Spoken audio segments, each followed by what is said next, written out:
राजनीति के खेल में कुर्सी पाना सभी का सपना बन गया है और इस कुर्सी की होड़ में आजकल के नेता किसी भी स्टेज तक पहुंचने को तैयार हैं, चाहे वो देश के प्रधानमंत्री से लड़ने की बात हो या फिर अपने ही नेता के खिलाफ बगावत होने की बात हो। नमस्कार, आपके साथ मैं हूं ऋतिक सविता। स्वागत है आपका SPN 9 न्यूज में। दर्शकों बता दें, मध्य प्रदेश के विधानसभा चुनाव नज़दीक हैं। फिलहाल आपने 3 राज्यों के विधानसभा चुनाव देख भी लिए हैं, अभी 6 राज्यों के विधानसभा चुनाव और भी बाकी हैं जिनमें बहुत मज़ा आने वाला है, क्योंकि भारतीय जनता पार्टी का जहां पर प्री बोर्ड चल रहा है, वहीं देखा जाए तो तमाम विपक्ष की पार्टियां अपने आप को जो है यहां पर काबिल बताती हुई नजर आ रही हैं। लेकिन मध्य प्रदेश की हम बात कर रहे हैं तो यहाँ पर 3 चेहरे अहम बताए जाते हैं। एक तो शिवराज सिंह चौहान का, दूसरा ज्योतिरादित्य सिंधिया का और तीसरा कमलनाथ का। हालांकि एक और पार्टी प्रवेश कर चुकी है जिस पार्टी का नाम आप सभी समझ गए होंगे, आम आदमी पार्टी, जो कि महज 10 साल में राष्ट्रीय पार्टी बनी है। लेकिन सवाल ये उठता है, हालांकि अभी आम आदमी पार्टी का कोई भी CM चेहरा घोषित नहीं हुआ है और ये भी तय है कि आम आदमी पार्टी मध्य प्रदेश को तो नहीं जीत पाएगी। तो 3 चेहरे यहाँ पर ये, तो सवाल ये उठता है कि जिस तरीके से शिवराज सिंह चौहान का सपना ज्योतिरादित्य सिंधिया ने पूरा किया था, तो क्या सिंधिया का सपना शिवराज सिंह चौहान पूरा करेंगे? क्योंकि शिवराज सिंह चौहान तो ये बात मान चुके हैं, ये स्वीकार कर चुके हैं, ये बता चुके हैं कि अगर आज मैं CM हूँ तो सिर्फ सिंधिया की वजह से हूँ। लेकिन ये बात तय नहीं कर पाए हैं कि अगला CM कौन होगा, क्योंकि शिवराज सिंह चौहान इंस्टाग्राम पर सक्रिय हो गए हैं, एक्टिव हो गए हैं, लगातार लाइव सेशन कर रहे हैं। लाइव सेशन के दौरान यही बात कहते हुए नजर आए हैं हमारे प्यारे भांजी और भांजो, यानी कि उनको प्यार से मामा जी कहा जाता है। लेकिन मामा जी का जो आंतरिक कलह है वो सिंधिया के साथ खत्म होने का नाम नहीं ले रहा है। हालांकि सिंधिया ने इस बात को बिल्कुल भी नहीं कहा है कि उनको CM बनना है, लेकिन जो एक सपना है, जो एक कयास है, वो यही लग रहा है कि ज्योतिरादित्य सिंधिया BJP पार्टी में इसलिए गए थे क्योंकि कांग्रेस पार्टी ने यहाँ पर कमलनाथ को जो है CM बना दिया गया था। इसी मुद्दे को लेकर हमारे साथ बात करने के लिए मौजूद हैं हमारे विशेष सहयोगी राहुल सर। राहुल सर, बहुत दिनों बाद आपसे रूबरू हो रहे हैं। पहले सर आपका बहुत बहुत स्वागत है। जी शुक्रिया सर। राहुल सर, सबसे बड़ा सवाल यही उठता है कि मध्य प्रदेश का जो विधानसभा चुनाव है वो इसलिए जो है खास बन जाता है क्योंकि 3 राज्यों में BJP पार्टी जीत चुकी है। तो सवाल ये उठ रहा है कि BJP पार्टी अगर मध्य प्रदेश में जीतती है तो सिंधिया और शिवराज में से CM कौन होगा? क्योंकि ये सवाल इसलिए भी उठता है क्योंकि शिवराज के भरोसे पर जब BJP ने चुनाव लड़ा था तो हार गई थी, क्योंकि जब सिंधिया कांग्रेस पार्टी में थे। लेकिन अब BJP में है, 2 चेहरे बड़े हैं और दोनों चेहरे जो है BJP के लिए खास चेहरे हैं। क्या लगता है आपको कि इस बार नरेंद्र मोदी किसके चेहरे पर जो है इस बार जो है CM चेहरा खेलेंगे? जी देखिए, बहुत बहुत शुक्रिया। और देखिए, सबसे बड़ी बात अगर मैं कहूँ तो ये साल और अगला साल पूरा चुनाव से भरा हुआ है, क्योंकि इस साल के अंत में अगर हम बात करें 3 बड़े राज्यों में चुनाव है। मध्य प्रदेश है, राजस्थान है, छत्तीसगढ़ है। अगला साल 2024 का लोकसभा चुनाव है। और देखिए, मध्य प्रदेश की खास तौर पर बात करें तो मध्य प्रदेश की राजनीति अपने आप में अलग और इसलिए हो जाती है क्योंकि ज्योतिरादित्य सिंधिया एक ऐसे चेहरे जिन्होंने न सिर्फ कांग्रेस की सरकार को गिराने का काम किया, कमलनाथ को मुख्यमंत्री पद से नीचे गिरा दिया, बल्कि शिवराज को मुख्यमंत्री पद पर बिठा दिया। क्योंकि जो ज्योतिरादित्य सिंधिया के पास विधायकों की संख्या बल की अगर हम बात करें, उनके पास उतना संख्या बल था कि उन्होंने शिवराज सिंह चौहान को मुख्यमंत्री तक बना दिया। और देखिए, अभी के फिलहाल की मैं अगर बात कर लूं तो मध्य प्रदेश में सरकार शिवराज सिंह चौहान की है, BJP की है।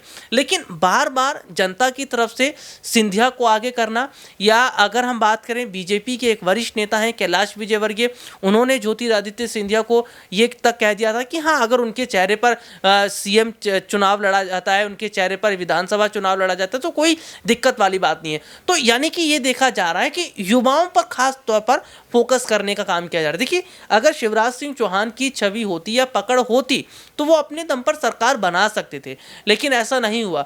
लेकिन हम यहाँ पर देख रहे हैं कि जनता पहले भी सिंधिया के साथ खड़ी थी और अभी भी है। यानी कि जब ज्योतिरादित्य सिंधिया कांग्रेस पार्टी में थे, वहाँ पर नेता थे, काफ़ी लंबा सफ़र उनका कांग्रेस पार्टी के साथ रहा। कम से कम अगर बात करें तो 25 से 30 साल तक का तो सफ़र उनका रहा है, क्योंकि शुरू से जुड़े रहे थे। और अब हम यहाँ पर ये देख रहे हैं कि मध्य प्रदेश में शिवराज वर्सेस सिंधिया की जो लड़ाई चल रही है, इस लड़ाई का कहीं नुकसान BJP को ना उठाना पड़े। राजस्थान में देखिए, गहलोत वर्सेस पायलट चल रहा है और आज से नहीं चल रहा है, काफ़ी वक्त से चल रहा है, जब से राजस्थान में कांग्रेस की सरकार बनी है।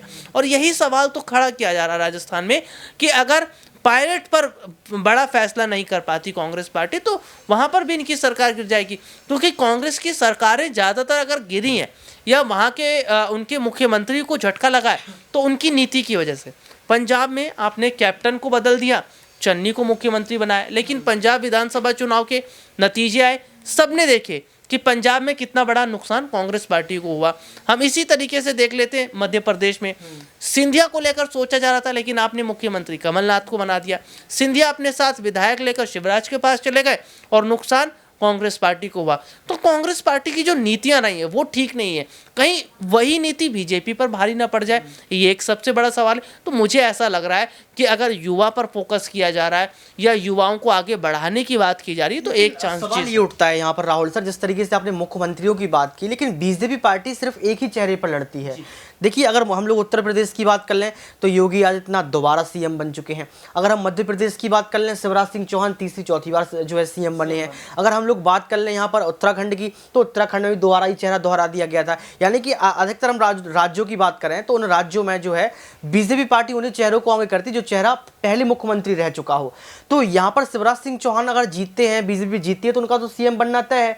लेकिन जो सिंधिया का एक सपना है, सिंधिया 22 विधायकों के साथ जो है बीजेपी में जाते हैं, बीजेपी की आन बान शान को बढ़ाते हैं। इसके बाद देखा जाता है उनको उड्डयन मंत्री बना दिया जाता है। लेकिन इसके बाद भी कहीं ना कहीं ये कयास लगता है, ये सवाल उठता है कि ज्योतिरादित्य सिंधिया जिस वजह से गए थे वो वजह पूरी नहीं होती है। तो सवाल ये उठता है कि शिवराज सिंह चौहान के चेहरे पर अगर बीजेपी जीतती है तो कांग्रेस के लिए क्या दरवाजे खुल जाएंगे? क्योंकि कांग्रेस को लेकर जो है, मैं यहाँ पर साफ कर दूं, कमलनाथ ने ये बात कह दी थी कि ज्योतिरादित्य सिंधिया कोई तोप नहीं है। यानी कि कमलनाथ ने अपनी तरफ से सिंधिया के लिए दरवाजे बंद कर दिए कांग्रेस के। लेकिन कहीं ना कहीं देखा जाता है कि राजनीति कुछ भी करा देती है। तो अगर यहाँ पर शिवराज सिंह चौहान को बीजेपी मुख्यमंत्री बनाती तो क्या सिंधिया कांग्रेस में जा सकते हैं? जी बिल्कुल, देखिए बहुत अच्छा सवाल है। और देखिए सबसे बड़ी बात है, मैं अगर भारत जोड़ो यात्रा की तरफ जाना चाहूँगा, क्योंकि भारत जोड़ो यात्रा जब हमने कवर किया, कन्याकुमारी से हमने देखा शुरू होती है राहुल गांधी की यात्रा, जम्मू कश्मीर के श्रीनगर के लाल चौक तक पूरा वो यात्रा उसका समापन होता है। और देखिए जब मध्य प्रदेश गई थी जो राहुल गांधी की यात्रा, तो उस दौरान बहुत सारे सवाल खड़ा कर रहे थे। देखिए उस दौरान अगर देखा जाए तो बीजेपी के कई नेताओं ने राहुल गांधी पर तंज कसा, लेकिन सिंधिया ने एक बार भी राहुल गांधी की यात्रा पर तंज नहीं कसा था, या एक बार भी उन्होंने कुछ नहीं बोला था। यानी कि ना वो सपोर्ट कर रहे थे ना वो विरोध कर रहे थे, एक न्यूट्रल उनका पूरा फोकस था। तो और देखिए सबसे बड़ी बात है, ज्योतिरादित्य सिंधिया राहुल और प्रियंका गांधी के अच्छे मित्र भी हैं। और यहाँ पर हम ये देख रहे हैं कि फिलहाल मौजूदा समय के अंदर देखिए कांग्रेस में उनकी वापसी को लेकर आज से नहीं, काफ़ी समय से अटकलें लगाई जा रही हैं। क्योंकि जब से सिंधिया वर्सेस शिवराज का जो गुट है हम देख रहे हैं, उनके बीच में लगातार जो लड़ाइयाँ चली, उसके बाद में ये कहा जा रहा था कि क्या सिंधिया के घर वापसी होगी। हालांकि सिंधिया ने अपनी तरफ से कुछ इस तरह की बात नहीं की है, लेकिन जिस तरीके के मध्य प्रदेश में हालात बन रहे हैं, बीजेपी के अंदर जिस तरह की स्थिति बन रही है, उससे देखकर ये कहना बिल्कुल भी जो है मैं अगर कहूँ तो वो गलत नहीं होगा कि हाँ हो सकता है कि वापसी कर ले। भाई देखिए अगर हम बात करें कि जिस तरीके से एकनाथ शिंदे की, जो एक वक्त में बहुत करीबी थे उद्धव ठाकरे के, शिवसेना के, लेकिन मुख्यमंत्री के लिए उन्होंने बीजेपी के साथ हाथ मिला लिया। इसके साथ ही बहुत सारे ऐसे उदाहरण हमारे पास। देखिए स्वामी प्रसाद मौर्य, उन्हें लगा भाई उत्तर प्रदेश विधानसभा चुनाव में उन्हें टिकट नहीं मिल पाएगी, उन्हें बेटे को टिकट नहीं मिल पाएगी, समाजवादी पार्टी की तरफ चले गए।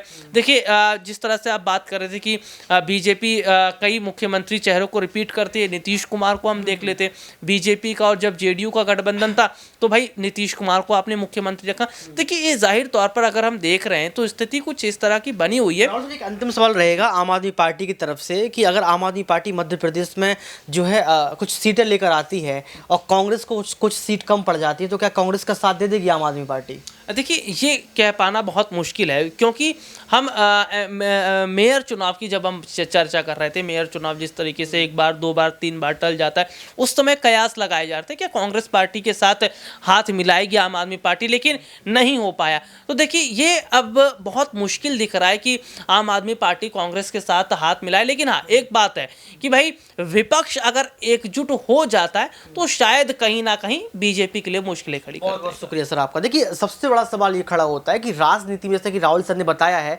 कि कुर्सी अहम होती है, एकनाथ शिंदे की उन्होंने एग्जाम्पल दिया, बहुत सारे एग्जाम्पल आपके सामने प्रस्तुत किए, लेकिन बड़ा एग्जाम्पल तभी निकल कर आएगा जब बीजेपी अपना दाव खेलेगी। क्योंकि ज्योतिरादित्य सिंधिया आज भी जो है ग्वालियर के राजा कहे जाते हैं, मध्य प्रदेश की राजनीति को समझते हैं। और सबसे बड़ा सवाल, दर्शकों आप भी सुनकर हैरान रह जाएंगे कि मध्य प्रदेश की जनता इतनी अच्छी जनता है कि आज भी ये बात कह देती है कि हमारा सीएम कैसा हो, सिंधिया जैसा हो।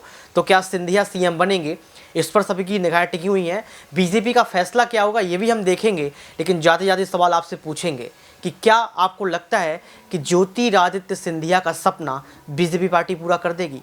आज के इस खास प्रोग्राम में बस इतना ही। देखते रहिए SPN9 न्यूज।